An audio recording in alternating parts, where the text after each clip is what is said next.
donc on se retrouve pour la 4e partie du souffle du chant qui sera consacrée au détaché. Donc j'ai commencé cette vidéo avec un exercice bien connu de la méthode Arban sur les arpèges. Donc bon, c'est un son de téléphone, évidemment, c'est pas d'une grande qualité, mais on peut quand même se rendre compte que le son est relativement homogène, que je ne souffle pas de plus en plus dans les aigus, et que le rapport entre les notes est assez semblable.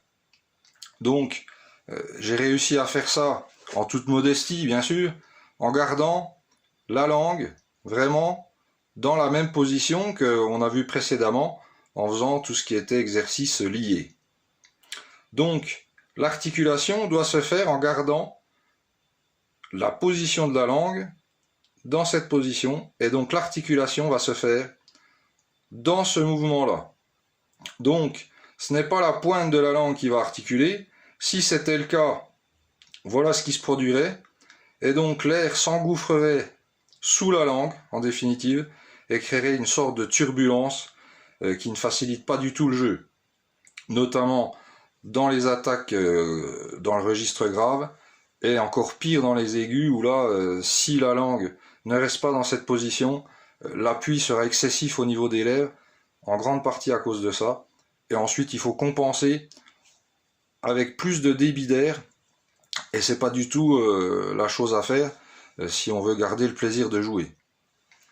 Donc, pour le détacher, on garde la langue dans cette position, et donc on va prononcer la phrase it, it, it, it, it. Donc là, il faut bien se concentrer, essayer de visualiser ce qui se passe dans la bouche. La pointe de la langue reste à sa place, elle va bouger un petit peu, mais le principe reste le même. L'étanchéité vers l'embouchure, et donc l'articulation se fait avec la partie arrière de la pointe de la langue contre le petit palais qui se situe derrière les dents du haut. Hein, si vous glissez la pointe de votre langue derrière les dents du haut, vous continuez, et là vous sentez le petit palais. Donc il faut réussir à visualiser ce point d'articulation, et c'est comme ça que la langue en fait va rebondir contre le petit palais, et ce qui va permettre de faire des attaques vraiment librement. On pourra articuler rapidement, sans problème, en gardant cette position. Voilà, ça c'est un problème qui est assez courant malheureusement chez les élèves. Hein, c'est vraiment de garder cette position de la langue tout en étant détendu. Donc ça met un peu de temps chez certains. Il y en a qui le font assez naturellement, mais pour ceux qui ne le font pas naturellement, ça peut mettre des années. Donc il faut déjà bien comprendre ce principe-là. Les dents inférieures, la langue arquée, et it, it, it, it. Ensuite, on va prononcer la phrase it, it, it, it, it, it, it, it, it. Une fois qu'on a bien pris le temps de visualiser ce qui se passait au niveau de la langue, on va commencer l'exercice du détaché. Donc, l'émission doit se faire comme précédemment avec le souffle du chant. Donc la première note, c'est uniquement I, et ensuite on articule à partir de la deuxième note.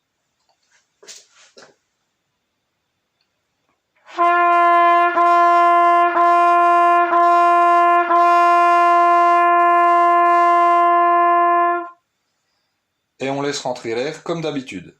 Ensuite sur le Fa, même principe, émission sur l'air.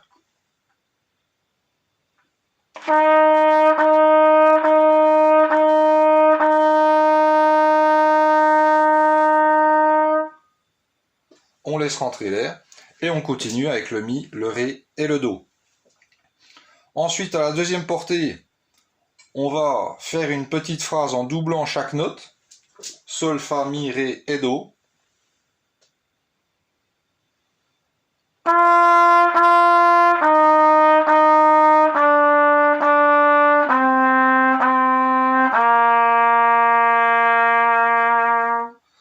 Donc c'est très important de ne pas couper le souffle entre les notes, hein, évidemment. On garde toujours à l'esprit qu'on souffle toujours comme un son tenu. Le U doit toujours être bien droit, qu'on joue lié ou détaché. Ensuite, la même chose en partant du Do grave jusqu'au Sol.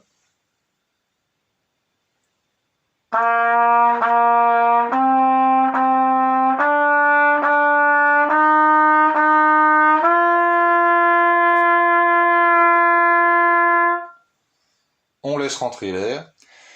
Et ensuite, on enchaîne la descente et la montée.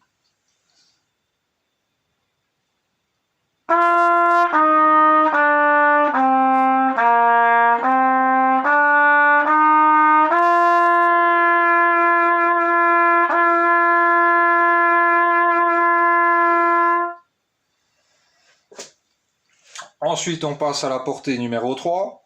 Donc là, on va alterner une phrase liée, la même phrase articulée, dans le même souffle toujours. Hein, on ne coupe pas les notes dans l'articulation.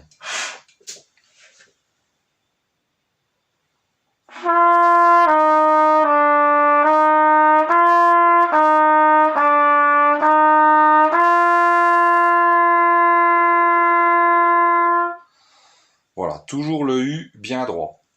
On passe à la phrase suivante. Le même principe, mais avec une longueur de phrase plus longue.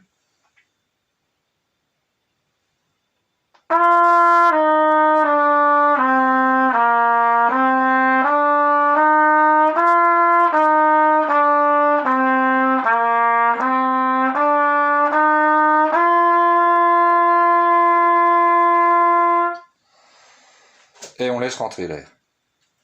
Et enfin, la dernière phrase qui va alterner des notes avec des petits intervalles, donc les notes ne seront plus conjointes, une alternance de lié et de détaché, et on finit avec une petite difficulté, avec une petite souplesse à la fin de la phrase.